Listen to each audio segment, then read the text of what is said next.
Bienvenue à la mini-méditation de l'Institut biblique de Bruxelles. Nous commençons une série de 3 méditations sur la foi. C'est sûr qu'il existe toute une gamme d'avis sur ce qu'est la foi. Selon certains, la foi est un saut dans le vide, quelque chose d'irrationnel. D'autres parlent d'avoir foi en soi-même, comme ce qui est exprimé dans cette citation que j'ai trouvée en ligne.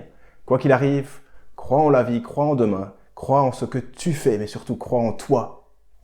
D'autres encore disent « j'admire ta foi, je vois vraiment que cela t'aide à avancer ». Je me rappelle, il y a quelques années, avoir eu une conversation avec une dame dans un aéroport qui m'a dit en fait « j'admire ta foi ». Mais pour elle, ce n'était pas du tout important que la foi soit fondée sur quelque chose de vrai, tant que la foi était sincère.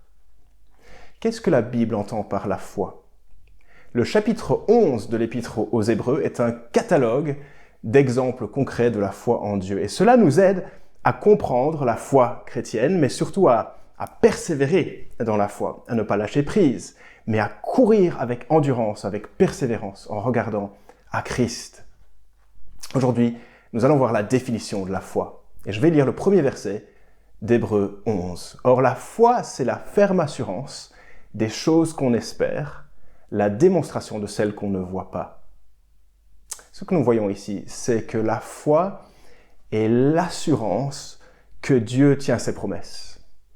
La foi dit « j'ai l'assurance par rapport à tout ce que Dieu me dit d'espérer ». Alors en quoi espérons-nous en tant que chrétiens ? Nous plaçons nos espoirs dans les promesses de Dieu. Dans les promesses de Dieu, selon le chapitre 10, verset 36, nous voulons obtenir ce qui nous a été promis. La foi dit, en gros, je suis sûr que Dieu tiendra ses promesses. Il sera fidèle à ce qu'il a dit, sa parole s'accomplira. En effet, Dieu nous a promis, il nous a promis plusieurs choses, que le problème du péché entre nous et entre lui est réglé.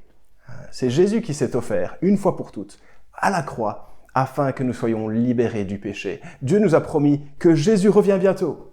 Si je place ma foi en lui, l'œuvre de Jésus à la croix est suffisante pour me déclarer tout à fait innocent de péché. Et Dieu m'a promis un repos céleste avec lui dans l'éternité, où je le verrai face à face. Et qu'entre-temps, nous pouvons chaque jour trouver le secours auprès de Jésus, le Fils de Dieu, car il est capable de compatir à nos faiblesses. La foi est la ferme assurance des choses qu'on espère, la démonstration de celles qu'on ne voit pas. Et donc la foi biblique n'est pas un énorme saut dans le vide, en l'absence de preuves.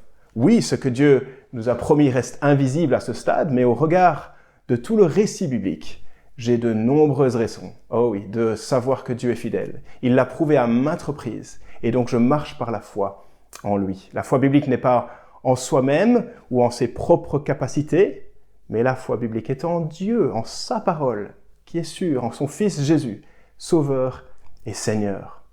Et la foi biblique n'est pas une foi sincère, mais qui n'a rien à voir avec la vérité. Dieu s'est révélé, Dieu a démontré sa fidélité. Par la foi, je crois Dieu sur parole. Et donc, persévérons. Persévérons dans la foi en Dieu, en ce qu'il a promis en Jésus. Ne lâchons pas prise, restons fermement attachés à lui et à sa parole.